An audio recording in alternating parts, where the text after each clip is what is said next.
Bienvenidos, queridos amigos, a Inimaginable. Hemos estado compartiendo principios a través de los cuales ustedes pueden llegar a tener una vida hermosa. Viviendo una vida con Cristo vale la pena realmente vivir. Me gustaría invitarles que inclinen su rostro para tener una palabra de oración y así pedirle a nuestro Dios que nos bendiga en el estudio de su palabra. Querido Señor y Dios nuestro, pedimos que en este momento, cuando vamos a estudiar tu palabra, tú envíes tu Espíritu Santo para que Él sea el gran Maestro que nos guíe a toda la verdad. Que Él, Señor, conmueva nuestros corazones, abra nuestra mente, para que podamos comprender las cosas, Señor, que estudiamos y apreciar el valor eterno que ellas tienen, Señor, en nuestra vida. Pero también pedimos que tu Espíritu Santo aplique las lecciones que aprendamos, Señor, a nuestra vida y que así Él, Señor, nos lleve a tener una vida hermosa, una vida, Señor, que vale la pena vivir, una vida que te glorifica a ti. Bendice a todos nuestros amigos que miran este programa y también, Señor, que participan con nosotros. Te lo agradecemos en el nombre bendito de Jesús. Amén. Cuando yo era niño crecí en Chile, en un campo que se encontraba en la carretera principal entre Santiago y el puerto principal de Chile, Valparaíso. Vivíamos en un campo bastante grande y una vez al año había una procesión que ocurría a una virgen que estaba más o menos a unos 60 kilómetros de donde nosotros vivíamos, la Virgen de Lobasque. Esta procesión ocurría el 8 de diciembre de cada año y nosotros usábamos la oportunidad para poner un pequeño kiosco en las afueras de nuestro campo para venderle a los peregrinos jugo, sándwiches, empanadas, café y otras cosas a través de las cuales los peregrinos podían parar en el kiosco, descansar, a tomar agua, refrescarse y nosotros aprovechábamos de entablar conversación con ellos. Tuvimos la oportunidad de conversar con muchos de estos peregrinos y ellos nos contaban las razones por las cuales ellos iban en peregrinaje a la Virgen de Lobasque. Algunos llevaban a sus niños enfermos en sus espaldas. Otros iban representando a familiares que estaban en problemas o que estaban en el hospital. Miles, cientos de miles de peregrinos pasaban a las afueras de nuestro kiosco y muchos de ellos paraban y así nosotros teníamos la oportunidad de llegar a conocerlos. Las historias eran tristes, pero más triste era la motivación por la cual ellos tenían que hacer este peregrinaje. Ellos creían de que a través de este peregrinaje, mostrando un sacrificio, Dios los iba a escuchar y de esa manera les iba a conceder las peticiones. Algunos de ellos, al llegar al santuario de Lobasque, algunos kilómetros antes de llegar, comenzaban a gatear en sus rodillas y en sus codos y gateaban en el pavimento caliente por un par de kilómetros y así cuando llegaban ante la Virgen podían mostrar rodillas sangrantes y codos sangrantes. De esa manera ellos pensaban de que iban a conmover el corazón de la Virgen y el corazón de Dios y ellos tenían gran seguridad de que sus necesidades iban a ser suplidas, sus peticiones iban a ser respondidas. Qué triste la imagen de Dios que estas personas llevaban en su mente. A un Dios que no está dispuesto a darnos las cosas simplemente porque se las pedimos, sino que este Dios necesita ver sangre, necesita ver dolor, necesita ver sacrificio para conmoverse y así mover su corazón para darnos lo que nosotros necesitamos. Pero realmente en estas noches nosotros hemos aprendido que no es así. Dios es un Dios de amor, un Dios que se deleita en vernos felices. Dios es un Dios compasivo, un Dios que está constantemente proveyendo las cosas que necesitamos. Las Sagradas Escrituras nos dice de que Dios hace salir su sol sobre buenos y malos y hace caer su lluvia sobre justos e injustos. Así que Dios es un Dios que se deleita en hacernos felices y también hemos aprendido que no es Dios el que nos castiga, el que nos hace sufrir, el que crea el dolor y la maldad, sino que todo aquello se originó en Satanás. El dolor llegó a este mundo, la raza humana cayó en el pecado y por lo tanto todos nosotros hemos sido condenados a muerte eterna, producto del hecho de que todos nosotros hemos violado la ley de Dios, pero hemos sido también controlados por un principio que se llama pecado, que no nos deja hacer lo que nosotros deseamos, la santidad. Por lo tanto, Dios ha enviado un Salvador a su Hijo Jesús. Y a través de Él, nosotros tenemos acceso a la vida eterna gratuitamente, el perdón de nuestros pecados y la transformación, la libertad de nuestro ser de la esclavitud del pecado, gracias a que Jesús tomó nuestra condición, se hizo culpable de nuestros pecados y pagó por ellos, vivió nuestra vida y ahora Él nos ofrece una vida perfecta. Qué maravilloso don nos ha dado nuestro Padre eterno. En este día queremos ver cómo es que Dios salva al pecador. Efesios capítulo 2, versículo 8 nos dice, porque por gracia sois salvos por medio de la fe, y esto no de vosotros, pues es don de Dios. Este versículo nos presenta tres palabras que son cruciales para que nosotros entendamos la manera a través de la cual Dios nos acepta. Y a través de aceptarnos, Él nos salva. Las tres palabras que aparecen en ese versículo son la palabra salvación, la palabra gracia y la palabra fe. Estas tres palabras son palabras muy comunes dentro del cristianismo. Son palabras que las usamos cada vez que vamos a la iglesia. Incluso en nuestras conversaciones diarias, muchos de nosotros nos referimos a estas palabras, salvación, gracia y fe y sus derivativos. Pero yo les garantizo que la gran mayoría de nosotros no entendemos el significado de estas palabras.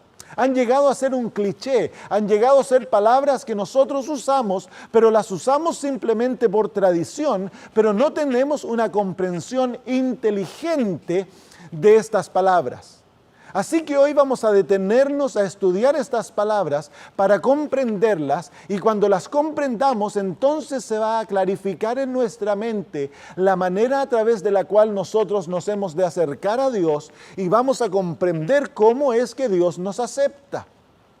Estudiemos aquella primera palabra. La primera palabra es la palabra salvación. El apóstol Pablo nuevamente en aquel versículo dice, por gracia sois salvos por medio de la fe, y esto no de vosotros, es un regalo de Dios, un don de Dios. Así que lo primero que aprendemos de la palabra salvación es que es un don de Dios, es algo que Dios nos regala, no porque nosotros lo merezcamos, producto de obras que le ofrecemos o de sacrificios que le ofrendamos o del dolor que le mostramos para hacer el corazón de Dios aceptarnos. No, es un regalo de Dios que proviene del corazón de Dios. En Romanos 6:23 el apóstol escribe, porque la paga del pecado es muerte. Eso lo aprendimos ayer. Pero la dádiva de Dios es vida eterna en Cristo Jesús, Señor nuestro.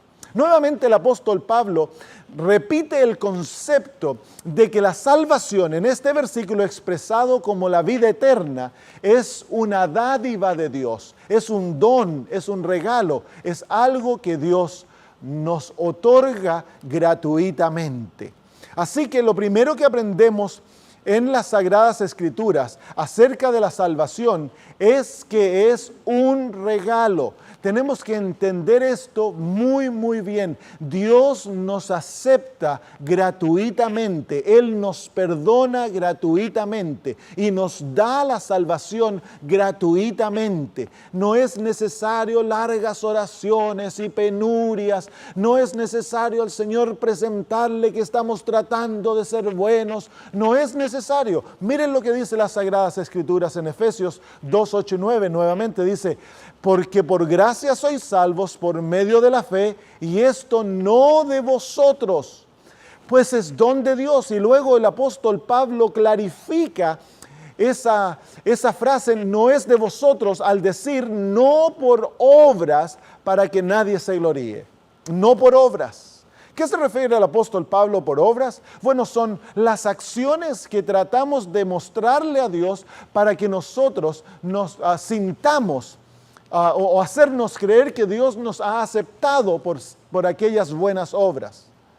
Y hay todo tipo de buenas obras que seres humanos tratan de hacer para sentirse buenos y para sentir de que son aceptos por Dios. El apóstol Pablo, escribiéndole a Tito, clarifica nuevamente o enfatiza esta realidad cuando él dice: nosotros también éramos en otro tiempo insensatos, rebeldes, extraviados, esclavos de placeres y deleites diversos, viviendo en malicia y envidia, odiados y odiándonos unos a otros. Pero cuando se manifestó la bondad de Dios nuestro Salvador y su amor para con la humanidad, nos salvó, no por obras de justicia que nosotros hubiéramos hecho, sino por su misericordia, por el lavamiento de la regeneración y por la renovación en el Espíritu Santo. El apóstol Pablo en estos versículos nos clarifica la condición en la cual todos nosotros una vez vivimos, o algunos o muchos nos encontramos. Y él dice que todos estábamos perdidos, vivíamos en pecado, pero la bondad de Dios a nosotros se manifestó a través de su misericordia, y dice que Él nos salvó. Nos salvó no porque nosotros lo merecíamos, sino porque lo necesitábamos. Dios nos salvó no por obras que le mostramos, sino porque estábamos perdidos y no había nada que nosotros le pudiésemos ofrecer para que Él nos salvase. ¿Te acuerdas que estudiamos la condición del ser humano y aprendimos que estamos totalmente corrompidos y que no hay nada, absolutamente nada bueno que nosotros podamos ofrendarle a Dios? Todas nuestras acciones son como trapos de inmundicia y no pueden ganarnos el favor de Dios, porque el favor de Dios no necesita ser ganado. El favor de Dios ha sido siempre de nuestra parte, porque Dios nos ama. Él no está enojado con nosotros. Así que lo que aprendemos, el otro punto que aprendemos acerca de la salvación es que no es por obras, no es por lo que nosotros podamos ofrendarle a Dios. Esto queda claro. La Biblia en todas partes nos muestra que la salvación es un regalo gratuito que Dios nos da y que a solo aquellos que están dispuestos a tomarlo y recibirlo como un don, entonces lo reciben, el don de la salvación. Entonces, ¿qué es la salvación? La salvación es cuando Dios interviene en la experiencia de un ser humano que está perdido en sus pecados, sin esperanza y que no tiene nada que ofrecerle a Dios, y Dios mueve en el corazón de aquel ser humano para que crea en Cristo. Y cuando él cree en Cristo y recibe el don que Dios le ofrece, Dios le perdona todos sus pecados y él recibe el don de la salvación. Eso es la salvación, la intervención divina para salvar a un pecador. Miremos ahora entonces la próxima palabra, la palabra gracia. El apóstol Pablo en Efesios capítulo 2 versículo 8 nos dice: porque por gracia sois salvos por medio de la fe, y esto no de vosotros, pues es don de Dios. Cuando yo le pregunto a la gente qué es la gracia, ellos me dicen es un don de Dios. Pero están confundiendo la gracia con la salvación. La salvación es el don de Dios. La gracia es el medio a través del cual Dios nos da la salvación. Miren lo que dice el apóstol Pablo nuevamente en el libro de Tito, capítulo 2 y versículo 11. En verdad Dios ha manifestado a toda la humanidad su gracia, la cual trae salvación. Así que queda claro que la gracia es el medio a través del cual Dios nos otorga la salvación. En otras palabras, nosotros nos podemos imaginar la gracia como la mano de Dios que está extendida hacia abajo con el don de la salvación en la palma de la mano. La gracia es el medio a través del cual Dios nos da la salvación. La salvación es el regalo. Pero el apóstol Pablo también nos dice, Moisés nos dice en Éxodo capítulo 34, versículo 6, y pasando Jehová por delante de él, proclamó, Jehová, Jehová, fuerte, misericordioso y piadoso, tardo para la ira y grande en misericordia. Aquí Moisés se encuentra con Dios y Dios revela su carácter al profeta. Y en el medio de aquella revelación del carácter divino del Antiguo Testamento, el profeta nos dice que Dios le dijo que él era piadoso. Pero en el hebreo la palabra que ha sido traducida al español piadoso literalmente significa lleno de gracia o gracioso. Pero en el español hoy, especialmente en Sudamérica, la palabra gracioso puede significar cómico o chistoso. Por lo tanto, lo han traducido como piadoso, pero la traducción más exacta sería lleno de gracia. Así que, de acuerdo al profeta, la gracia es un atributo divino, es un atributo del carácter de Dios. Es como cuando nosotros decimos Dios es amor, ese es un atributo de su carácter. O Dios es santo, o Dios es misericordioso, Dios es bueno, Dios es paciente. La gracia es uno más de aquellos atributos infinitos que forman el carácter divino. Es un atributo de Dios. En Romanos capítulo 5, versículo 20, el apóstol Pablo nos ayuda a entender cuándo se manifiesta este atributo divino. Dice el apóstol, pero la ley se introdujo para que el pecado abundase. Mas cuando el pecado abundó, sobreabundó la gracia. Así que de acuerdo a este versículo, la gracia de Dios se manifiesta. Este atributo de Dios que trae salvación al hombre se manifiesta cuando hay pecado. Y mientras más pecado, más gracia hay para ofrecerle al pecador. Así que de acuerdo a esta definición de la gracia, Dios naturalmente responde al pecador con un deseo de salvarlo.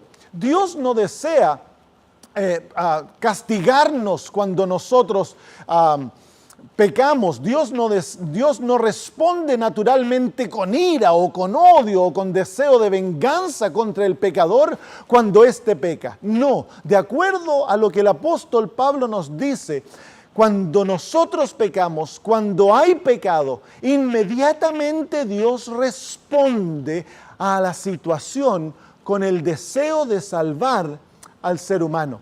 En Efesios capítulo 1, versículos 7 al 8, el apóstol dice, en quien tenemos redención por su sangre, el perdón de pecados según las riquezas de su gracia, que hizo sobreabundar para con nosotros en toda sabiduría e inteligencia. En otras palabras, el Señor nos ha perdonado por su gracia. El perdón de nuestros pecados es el fruto de la gracia divina. A Dios le encanta perdonar. Es algo que Él hace en forma natural. Tristemente, nosotros, producto del cuadro que llevamos en la mente de Dios, cuando pecamos, creemos que no nos podemos acercar a Dios, que lo hemos ofendido y que Él no está interesado en nosotros. Entonces, naturalmente nos alejamos de Dios hasta que nos sentimos un poquito más buenos. Y cuando nos sentimos ya un poquito más bueno, entonces ahí nos acercamos y creemos que Dios nos acepta. No es así, querido amigo. El momento que tú pecas, el momento que tú haces algo malo, tú puedes correr a Dios y Él va a estar más que deseoso de perdonarte. Lo vemos en la manera que Dios intervino en el caso de Adán y Eva. Adán y Eva pecaron, desobedecieron a Dios, se rebelaron contra el Padre, destruyeron su plan original. Y cuando Dios interviene y se manifiesta a Adán y Eva, Él llega al jardín. Dios no llegó gritando, ¿a dónde estás, Adán y Eva? Ven acá, que te voy a dar una paliza, mira lo que hicieron. No, en vez, Dios trajo un plan de redención y al final del día, Adán y Eva estaban perdonados y de vuelta en una relación con Dios, producto de su gracia. Una de las historias que a mí me conmueve del Antiguo Testamento es la historia del rey Manasés.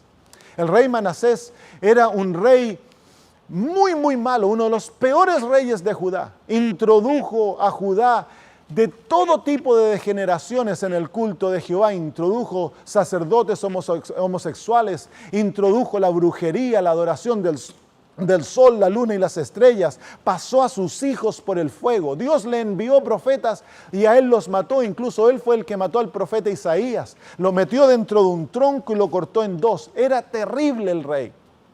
Dios trajo a los asirios se lo llevaron prisionero, y allá en una oscura celda, en un calabozo, cuando estaba atado a cadenas, él se acordó del Dios de sus padres, dice la Biblia. ¿Y qué fue lo que hizo Dios?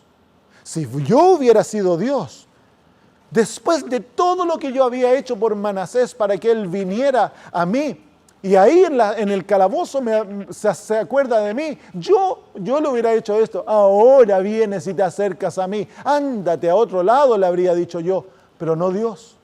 Dios es un Dios lleno de gracia, y él anhelaba salvar a Manasés.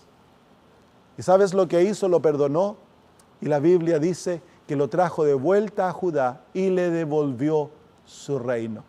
Ese es el Dios que nosotros servimos. Es un Dios lleno de gracia, y aquella gracia lo lleva a Dios a naturalmente anhelar, salvar y perdonar al pecador.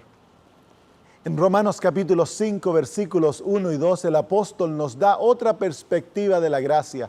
Él dice: justificados pues por la fe, tenemos paz para con Dios por medio de nuestro Señor Jesucristo, por quien también tenemos entrada por la fe a esta gracia en la cual estamos firmes y nos gloriamos en la esperanza de la gloria de Dios.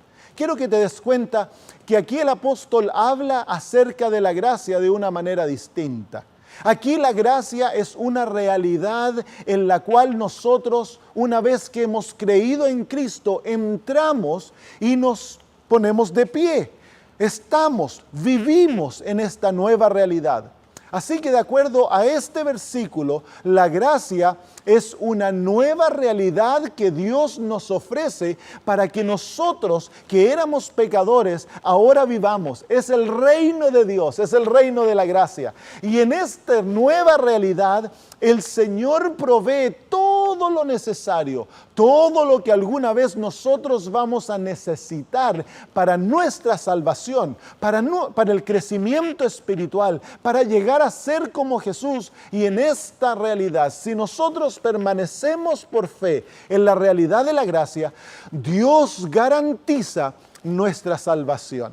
¡Qué maravilloso! Pero sabes, no tan solo Dios en la realidad de la gracia garantiza tus necesidades espirituales, sino que en esta nueva realidad Dios también garantiza todas tus necesidades sociales, psicológicas y físicas. Aquí en esta nueva realidad Dios te va a restaurar, te va a recrear, te va a hacer un nuevo ser, te va a hacer crecer en felicidad, en gozo, en libertad. En la realidad de la gracia se encuentra la vida que vale realmente la pena vivir. En esa realidad vivimos con Jesús. Así que, ¿qué hemos aprendido de la gracia? Yo he escrito una definición de la gracia que trata de encapsular todo lo que hemos dicho. Dice así: es un atributo del carácter de Dios que se manifiesta cuando hay pecado. Este motiva naturalmente a Dios a perdonar y salvar al pecador gratuitamente. Es también la realidad divina en la cual vivimos luego de recibir la salvación. Pero si tú quieres recordar de manera gráfica lo que es la gracia, imagínate la mano de Dios extendida hacia ti con el don de la salvación en la palma de aquella mano. Eso es la gracia. Ahora hablemos de la próxima palabra, la fe. ¿Qué es la fe? Bueno, el apóstol Pablo nos dice en Efesios 2:8, porque por gracia sois salvos por medio de la fe, y esto no de vosotros, pues es don de Dios. Si la gracia define la manera a través de la cual nuestro Dios nos otorga la salvación, la fe define la manera en que nosotros la recibimos. Es el medio a través del cual nosotros recibimos la salvación. En otras palabras, si tú quieres imaginártelo gráficamente, la fe es tu mano extendida hacia Dios, lista para recibir el don de la salvación. Así que la gracia es la mano de Dios extendida con el don de la salvación. La fe es tu mano extendida hacia Dios para recibir la salvación. En Hebreos capítulo 11, versículo 1 se nos da una definición de la fe. Dice así: es pues la fe la certeza de lo que se espera, la convicción de lo que no se ve. Esta es la única definición que nosotros tenemos en las Sagradas Escrituras de la fe. Y quiero que te des cuenta de las palabras que usa el apóstol Pablo para definir la fe. Él usa la palabra certeza y la palabra convicción. En otras palabras, la fe es la certeza de lo que tú estás esperando. Es tener lo que tú todavía no tienes. Y es ver lo que tú con estos ojos no puedes ver. Cuando yo era niño, tuve una experiencia que ilustra la fe. Mi mamá un día de mañana iba a ir a la capital de Chile, Santiago, y me dijo: Samito, voy a Santiago y te voy a comprar un jueguito de trenes. Yo había soñado, tenía 5 años y había soñado tener este juego de trenes. Éramos una familia pobre, mi mamá había ahorrado dinerito poquito a poquito y me iba a comprar este regalo. Era mi cumpleaños. Mi mamita se fue y yo inmediatamente comencé a soñar con los trencitos. Me fui a donde mis hermanos más grandes, le dije: la mamá me va a comprar un tren. Y luego me desaparecí. Me fui al patio de la casa y ahí comencé a imaginar qué es lo que iba a hacer, dónde iba a poner la línea del tren, cómo iba a jugar. Y yo pasé el día entero jugando con mis trenes, pero no los tenía. Pero yo creí en la voz de mi madre, en su palabra. Y porque yo creí que mi mamá decía la verdad, yo no tuve que esperar tener los trenes para disfrutar de los trenes. Yo jugué con los trenes, los disfruté todo el día, a pesar de que no los tenía todavía. Pero yo realmente ya los tenía por la fe. Eso es fe. La fe es el principio que Dios te da, es un principio divino que te facilita a ti apoderarte de la palabra de Dios y hacerla una realidad en tu vida. Las promesas de Dios llegan a ser una realidad, llegan a ser algo que tú ves y que tú palpas, llega a ser tu nueva vida.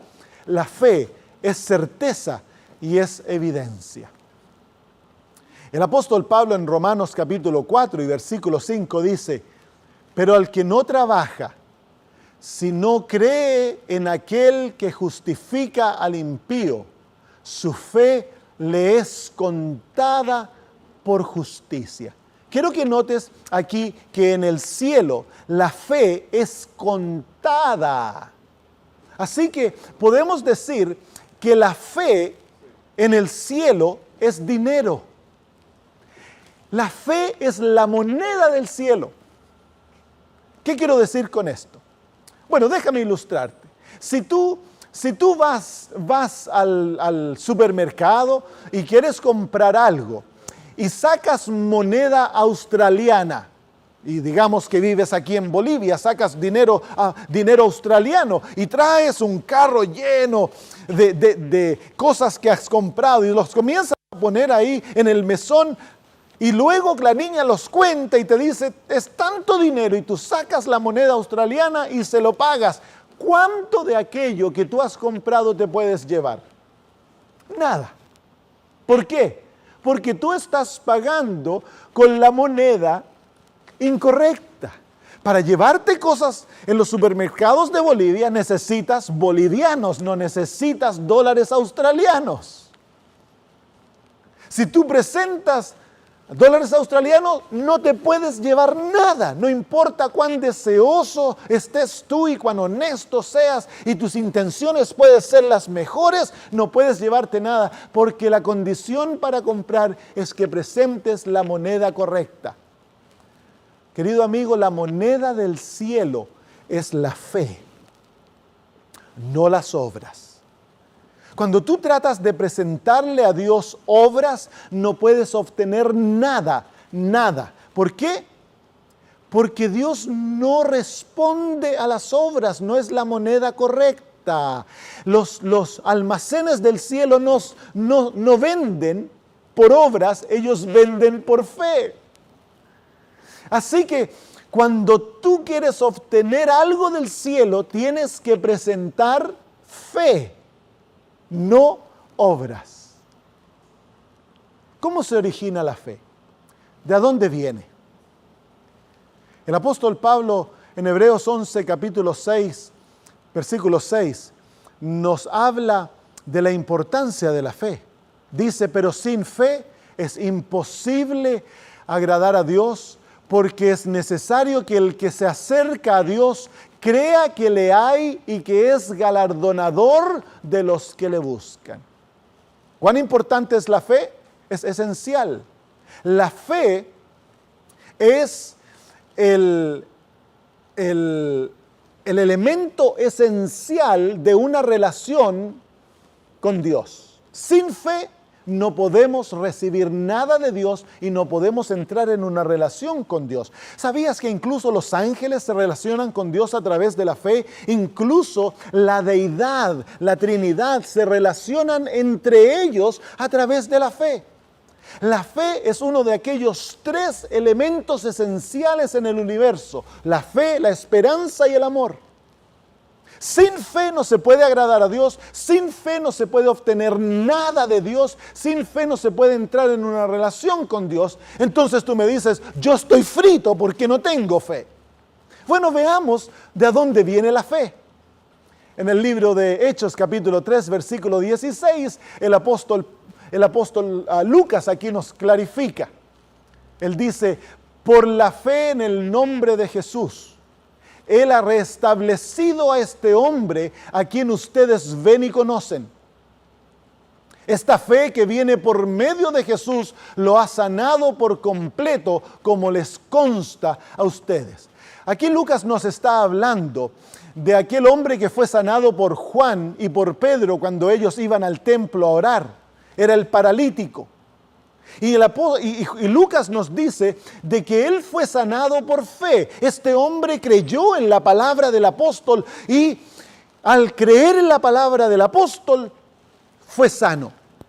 Pero lo interesante es que Lucas nos clarifica que la fe que este hombre ejerció para ser sano le había sido dada a través de Jesús. Entonces la fe que Dios demanda que nosotros tengamos es un regalo que Dios nos otorga. Así que tú no tienes que originar fe, Dios te da la fe que Él demanda que tú ejerzas en su palabra. Y aquí hay un principio muy, muy importante de la vida cristiana. Quiero que escuches bien. Todo lo que Dios demanda de ti, Él primero te lo da. Repito, todo lo que Dios demanda de ti, Él primero te lo da, porque Él sabe que tú no le puedes dar nada de lo que Él demanda de ti. Así que cuando Dios demanda de ti fe, Él te la da. Si Dios demanda de ti santidad, Él te la da. Si Dios demanda de ti obediencia, Él te la da. Eso es un principio de la vida cristiana. Tú no puedes crear nada, pero tú tienes el derecho de pedirle a Dios todo lo que Él demanda de ti. Qué maravilloso es nuestro Dios. Es tan sencilla la vida cristiana. Dios dice, pedid y se os dará. Eso es lo que Dios desea. Y luego nos da la certeza, porque todo aquel que pide, recibe. Así que, ¿cómo se origina la fe? Es un regalo divino que Dios te otorga para que tú puedas creer en su palabra y así recibir los dones que Él tiene para ti.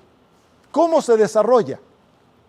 El apóstol Pablo en el libro de Romanos capítulo 10, versículo 17, nos clarifica cómo la fe se desarrolla.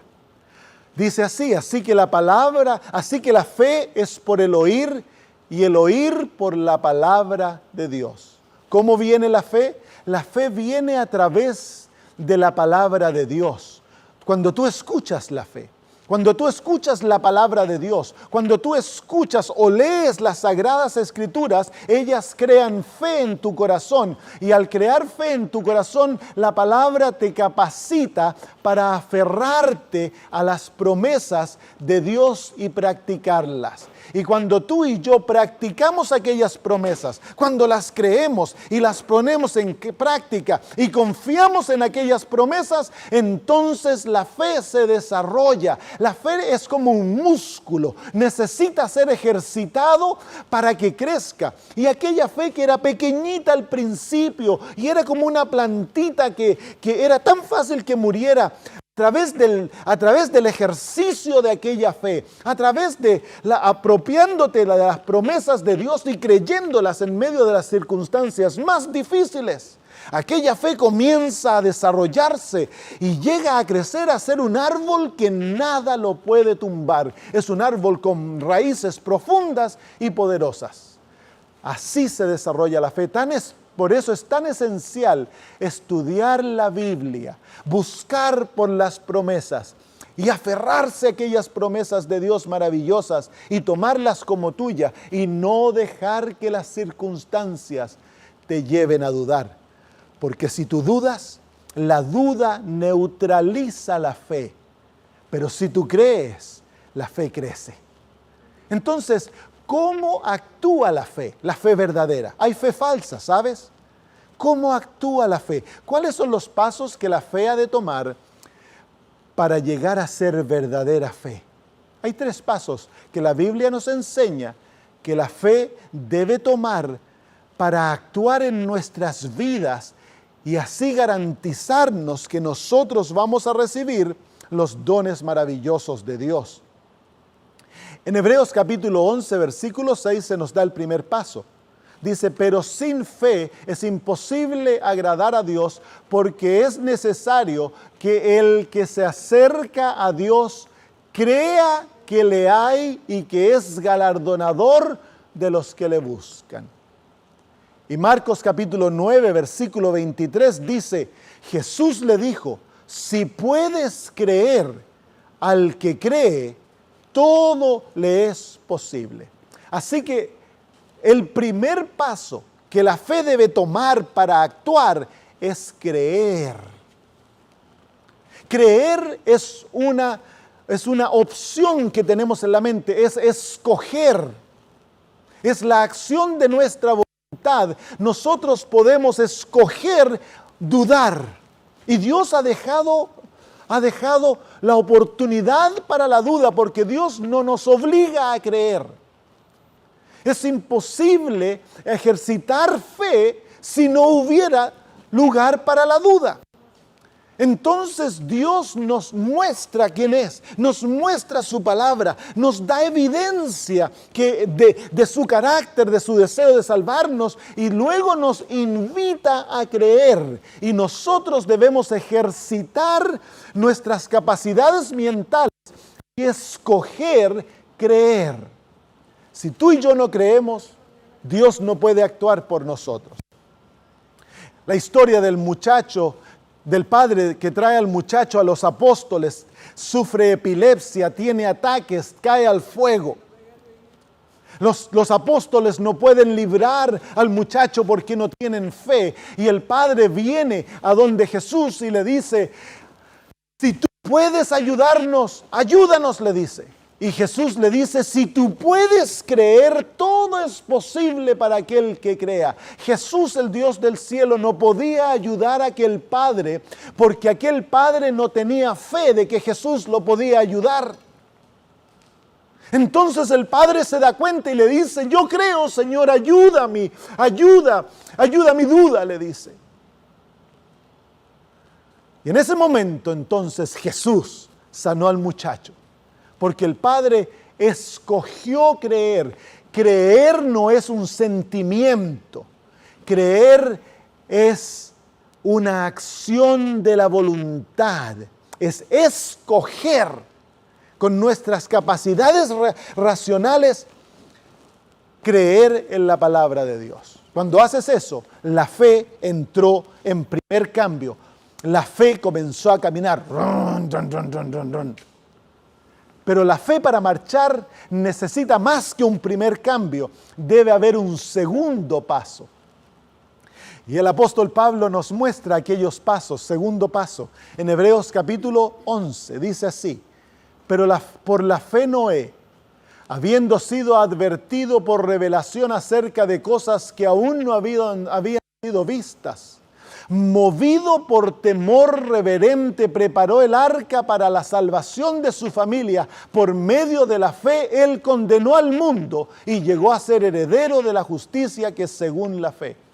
Así que de acuerdo a la palabra de Dios en este versículo, nos dice que la verdadera fe no tan solo cree, sino que la fe verdadera se mueve de acuerdo a aquello que cree. Y nos da el ejemplo de Noé. Dios le habló a Noé y le dice: Noé, en 120 años va a haber un diluvio. Noé nunca había habido un diluvio. Y luego le dio a Noé las instrucciones para que construyera el arca. Noé era un pastor de ovejas, no era un constructor de barcos.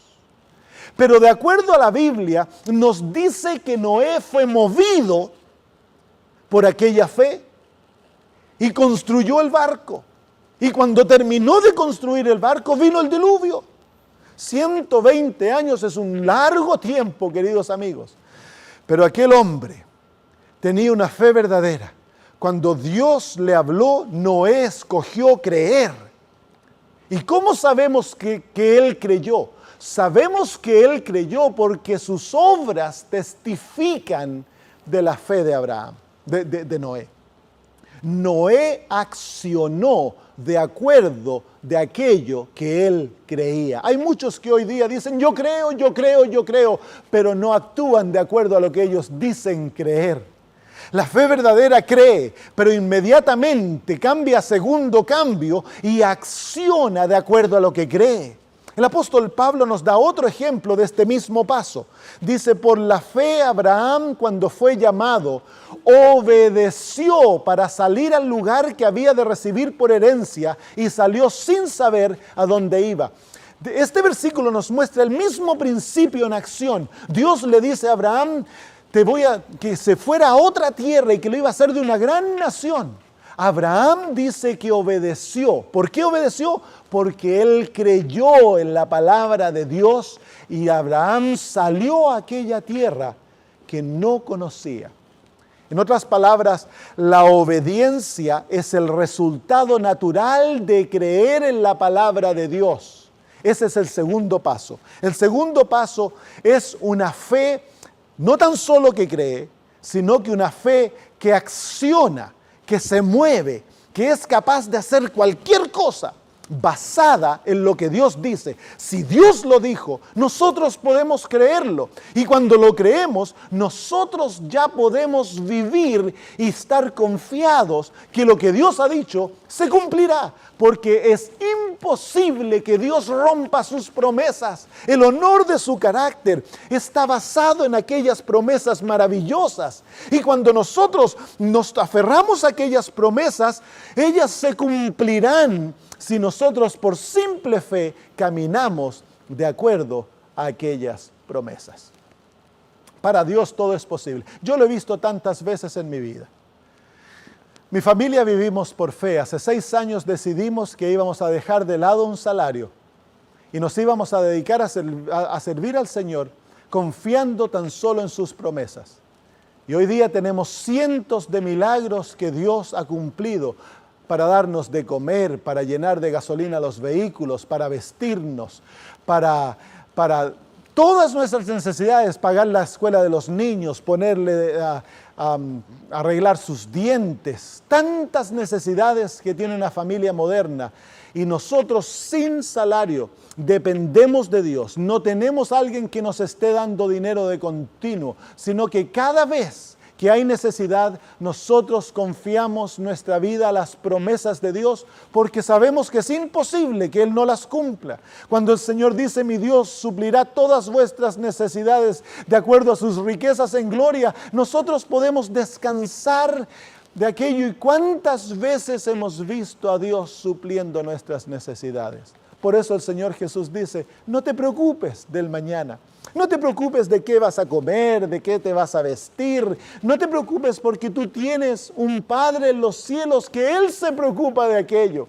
Tú preocúpate del reino de Dios y su justicia, y todas estas cosas os serán añadidas. Las promesas de Dios son verdaderas cuando nosotros las creemos y luego obedecemos las condiciones de aquellas promesas y actuamos ya de acuerdo a aquellas promesas. Las vamos a ver cumplidas de manera maravillosa. Pero la fe tiene un tercer paso que nosotros debemos entender. El apóstol Pablo, en Hebreos capítulo 11, versículos 32 al 33, dice: ¿qué más diré? Me faltaría el tiempo para contar de Gedeón, de Barak, de Sansón, de Jefté, de David, de Samuel y de los profetas. Por la fe estos conquistaron reinos, hicieron justicia, alcanzaron promesas, taparon bocas de leones, sofocaron la violencia de fuego, escaparon del filo de la espada, sacaron fuerzas de la debilidad, se hicieron poderosos en batalla y pusieron en fuga a los ejércitos de los extranjeros. Mujeres recibieron por resurrección a sus muertos. Te quiero llevar tu atención, que veas que en estos versículos el apóstol Pablo está describiendo una fe que cree y que acciona, una fe que es capaz de hacer lo imposible porque se aferra de la palabra de Dios. Estos héroes de la Biblia eran héroes no porque eran seres perfectos, sin tacha y sin pecado, eran héroes porque ellos se aferraban a las palabras de Dios y confiaban en lo que el Señor decía, y a través de aquello eran capacitados para hacer cosas imposibles. El Antiguo Testamento está lleno de aquellas historias. Pero ahora la descripción de la fe cambia. Nota lo que el apóstol Pablo dice: unos fueron torturados sin aceptar ser rescatados para obtener una resurrección mejor. Otros recibieron pruebas de burlas y de azotes, además de cadenas y cárcel. Fueron apedreados, aserrados, puestos a prueba, muertos a espada. Anduvieron de un lado para otro, cubiertos de pieles de ovejas y de cabras, pobres, angustiados, maltratados. El mundo no era digno de ellos, andaban errantes por los desiertos, por las montañas, por las cuevas y por las cavernas de la tierra. El tercer paso que la fe debe tomar para llegar a ser una fe madura es que la fe debe confiar en Dios. Hay momentos en la vida de todo cristiano cuando parece que Dios no escucha, cuando parece que Dios se alejó, cuando parece que Dios no está interesado. Hay momentos en la vida de todo cristiano cuando parece de que Dios nos ha abandonado, y es ahí que nosotros debemos aprender a confiar en Jehová. La fe verdadera es confianza. Una fe que no necesita milagros para creer en Dios. Una fe que no necesita Dios interviniendo en forma sobrenatural y que responda a nuestras oraciones en forma instantánea y de la manera que nosotros demandamos. Es una fe que simplemente confía en la palabra de Dios y sabe que Dios no miente, y que a pesar de que nuestros sentimientos y nuestras circunstancias nieguen que Dios está de nuestra parte, nosotros sabemos que Dios está de nuestro lado, no por nuestros sentimientos, conocimientos, sino que por sus promesas. Es su palabra que cuenta. Eso es lo que vale, porque Dios no cambia. Lo que Él ha dicho se cumple. Y si tú en los momentos de oscuridad, en los momentos de sufrimiento, en los momentos de pena, cuando el mundo te ha dado vuelta la espalda, cuando parece que ya no vale la pena vivir, te aferras con confianza a las promesas de Jehová, verás a Dios manifestarte en tu favor de manera que nunca pensaste. Así que, ¿qué es la salvación? Estas tres palabras definen la manera en la cual nosotros recibimos la salvación. La gracia es la mano de Dios que tiene el don de la salvación en su palma. La fe es nuestra mano extendida para recibir la salvación. Así que, ¿cómo somos aceptos por Dios? Cuando tú extiendes tu mano y te tomas de la mano de Jehová. Esa es la salvación. ¿Sabes? Algunos años atrás íbamos a viajar a Nueva Zelanda como familia, y el día antes de viajar, mi hija pequeña, mi hija segunda, Karen, despertó con varicela. El cuerpo entero estaba cubierto de granitos, tenía fiebre, estaba enferma.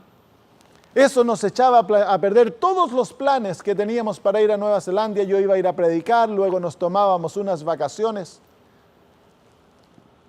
Así que me fui a mi escritorio, me arrodillé y le dije: Señor, ¿qué deseas que hagamos? Y el Señor me dijo: yo la voy a sanar. ¡Ay, que nos pusimos contentos! Me fui arriba a la casa y le dije a mi hija: Jesús te va a sanar, no hay problema. Mañana vamos todos juntos, estamos todos contentos. Y la próxima pregunta fue: papi, ¿cuándo el Señor me va a sanar?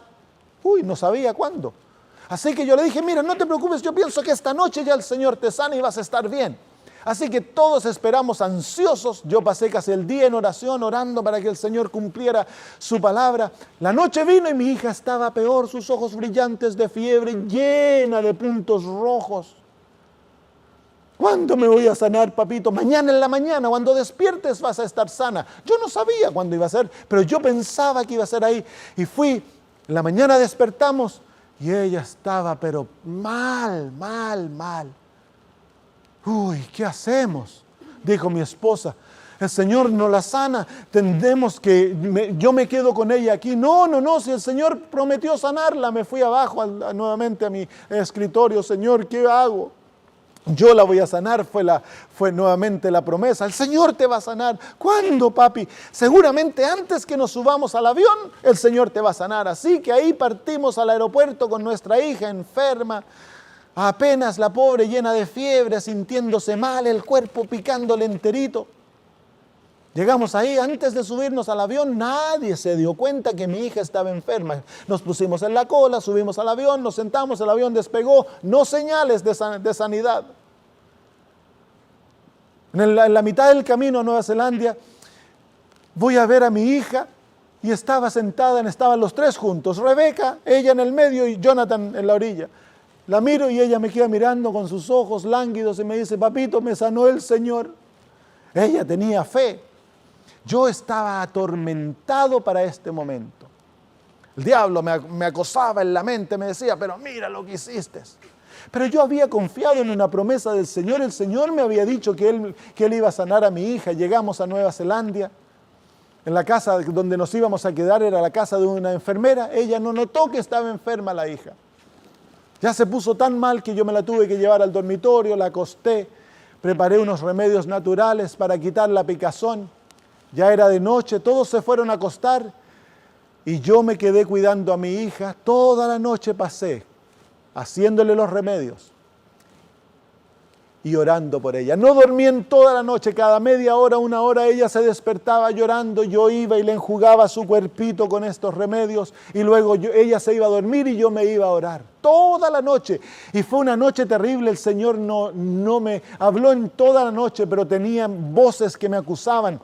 Estás loco. Ahora todas las personas del avión se van a enfermar por tu culpa. Tú estás escuchando voces. No es Dios el que te habla. La duda quería tomarse de mi mente, pero no la dejé. A través de las promesas de Dios luché con el Señor, aferrado a su palabra, sabiendo que ella iba a sanar a mi hija. A las 5 de la mañana vinieron y el Señor, mi hija se despertó. Yo fui, su cuerpo cubierto en puntos rojos, afiebrada. Le hice nuevamente el tratamiento, ella se fue a dormir. El sol estaba saliendo en el horizonte cuando yo nuevamente oré. Y mientras estaba orando, el Señor me oró por primera vez y me dijo: hijo, ándate a dormir, yo ya sané a tu hija. Me fui a dormir en un instante y desperté como a las 10, 10:30, cuando mi hijo pequeño Jonathan entró a la pieza. Lo escuché entrar y escuché que él estaba hablando con Kerencita. Y abro mis ojos y miro a la cama donde Kerita estaba acostada, y ahí ella estaba sentada con una cara brillante. Me paré en un flash, la fui a ver y estaba totalmente sana. El Señor la había sanado de pie a cabeza, no tenía ni un punto rojo en su cuerpo, la fiebre había desaparecido y ella estaba llena de energía. Dios nunca nos falla.